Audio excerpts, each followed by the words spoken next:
Good afternoon, boys and girls, and here we are for week 9 of inferring. We are on our day 4, and again, remember, we're skipping day 3 because of November 11th being our day off. Blue group will be different from the red group, so red group, you know what you're doing for this day, and blue group, you know what you were to do for day 3.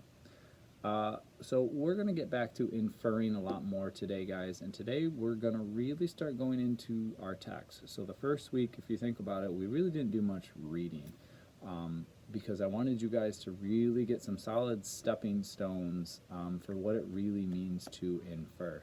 If you remember the first couple days, we just talked about the pictures of what we see. We just talked about the details, and then we used our prior knowledge, and then we made a quick inference. So we want to have this be very, very, the skill, inferring is a very important skill for you guys to help you when you get older, and obviously this year. It helps you draw conclusions that the author isn't going to like flat out tell you. So it helps you get details and then make those inferences that's going to happen in the story. It also helps you strengthen other important reading skills, such as like making predictions and referring back to the text. Obviously, when we infer, we have to support our inference by using those details. Okay, so inferring is a stepping stone that helps us get into higher order thinking. And I said that the other day when I introduced inferring, because it is a higher order thinking skill. It's not black and white. We said it's kind of gray. We got to say, how did you get to that inference? You have to use the black and the white to make a gray, right? Same thing with making inferring. When you give your inference, you have to say why you came up with that inference. You can't just, come up with any random guess in the world. You have to say, well, I came up with that inference because in the text it said this, and I know that based on something, that would happen, therefore that's my inference. Okay, so one of the best kid games that I enjoy to play, and I'm really good at, I'm better than my daughters at it, they're getting much better, is Clue. Clue is a perfect game for those of you who know how to make really, really good inferences. We still play Clue as a family, but my daughters got discouraged for a while because the winners of Clue would either be my wife or myself. And they were kind of confused as to, how do you guys know that? How did you figure that? What did you do? Well, what we can do, we can make decisions based on the facts. If you've never played Clue, this is a hard stretch, but if you have played Clue, those really good players at Clue are the ones that they don't have to be given the black and white answers of, okay, we know it wasn't the lead pipe, we knew it wasn't the revolver, we knew it wasn't the rope, okay?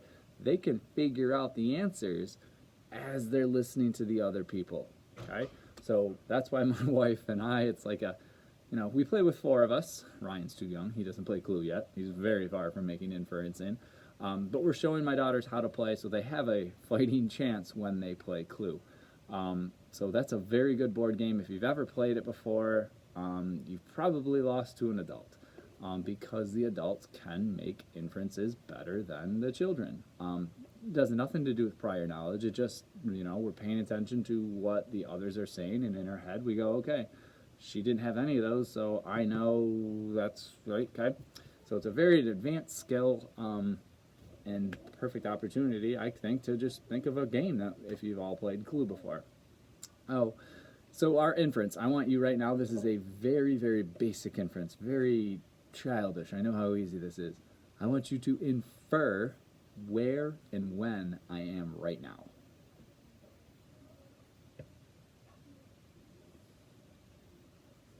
Okay? Obviously, I think you made the inference that I'm in the library. I'm going to write down library.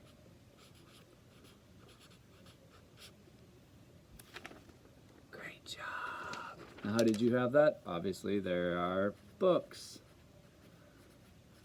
behind. And libraries have books.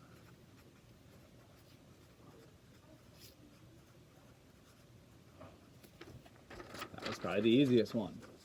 Okay, books behind me, and we know that the library has lots of books. How about when? When is this currently going on? This is a harder inference. You can even give me a day of the week if you wanted to. So when? Probably not on a weekend. I'm not coming into school on a Saturday and Sunday to record this video. I'm at home. So it can't be at home. So what it can't be. So if you were thinking that it is on a Wednesday, you are also probably very wrong. Mr. Van Damme does not usually come into school on the Wednesday. You guys think of those Zoom meetings that we have on Wednesday? So details. We know that Mr. V is at home on Wednesdays. Okay? And since he's not home, he's on Wednesday, he can't be at school, so we know that it can't be a Wednesday today. I'm not here on a Wednesday. All right. What else do we know about where I could possibly be right now? How about what I'm wearing? I have a dress. I won't show you. There we go. Can't be a Friday. Mr. Van Damme dresses down on a Friday. I'm wearing a collared shirt and dress pants today, so we know that it can't be on a Friday.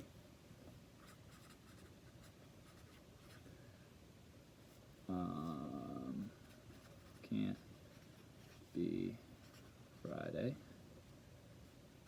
Mr. B dresses down on those Fridays, so it can't be that. So that leaves you with a couple choices, either on a Monday, Tuesday, or a Thursday. Okay? And all would have helped you, obviously, get an inference. And I am on a Thursday here, not on a Wednesday or anything. How about time of day? You could even narrow it down for time of day. This one you'd really, really have to think of, but this is how you'd come up with the inference. I know that Mr. Van Damme makes his videos in the classroom a lot, right? Why is Mr. Van Damme making his video in the library? Maybe you never thought of why does Mr. Van Damme sometimes on the floor in the library, right? Why am I there sometimes on the floor in the library? Think about what you guys do. You're in the classroom. I can't make a video while you're in the classroom right now. The red group currently is up with Mrs. Cole taking a math quiz, okay, on a Thursday. So you could have pieced those puzzles. See how that's inferring. So I'm on a library Thursday, and it's in the morning. We know we go to music and we go to gym, so I'd be in the classroom making that video. So it can't be in the afternoon. It's got to be in the Thursday and that first special in that morning. All right? Very difficult to do that. And by the way, you could have narrowed it down. You'd have to really know background knowledge for this one. My daughters are in the school on Monday and Tuesday, and they sit right here during this time, and they're currently not here. That's the only way you'd be able to know Thursday. You'd have to know that about me, and you don't know that about me. I don't flat out tell you, like, you know, my daughters are in the library right now because they can't be in the computer lab because there's another class in the computer lab, so they come out here at this time. You wouldn't have known that, okay? So again, just to show you how inferring, the more you know, the more knowledge you have, the better. So that leads us to our book today. We're going to go into New York Progress, and you're going to open to page 30. So we're only going to read 5 paragraphs today. But after your 5th paragraph today, you're going to make an inference. You're going to do it completely, utterly on your own. Now, I might drop some hints. I might drop some details that you might key in on. So on your paper, just like we did in class, it says after paragraph number 5 in red, you're going to use your text box on Notability, and you're going to type in an inference that you got to. Notice where it says supporting details. You have a red box that you're going to type in your details that went with that. If you want to keep your text red like we did in class, you could take it red so they can match up. And then your prior knowledge. Prior knowledge is tough because you just have to say, like, how do you know? You're basically coming to what do you know about certain things. That's not in the text. Okay? So I'm going to look at this last page when you guys hand these in because we did all the other ones in class. The Into the Grand Canyon, we did those 3 separate other pages, so you're on the graphic organizer. We're not going to read the whole story. We're going to just read paragraphs 1 through 5, and we're going to make a really good inference. And we're on page 30, moving to a new world. My name is Tran Ven Thai, but my friends call me Thai. The first thing you need to know about me is that I live a double life. I'm a Vietnamese immigrant in America, and I live between two worlds. At home, I'm Tran, a boy who lives with his family and follows the traditions we brought from Vietnam. At school, I'm Thai, an average fourth grader and baseball player. About a year ago, I was living with my family on the outskirts of Hanoi, the capital of Vietnam. My father worked in a factory, while my mother and grandmother took care of the home and my baby sister. I went to school, did chores, and studied. My favorite part of each day began when my father arrived home from work. Every evening, my father and I played baseball. I used to watch my father practice, amazed at what a great player he was. He could pitch harder, hit longer, and run faster than anyone else I'd ever seen.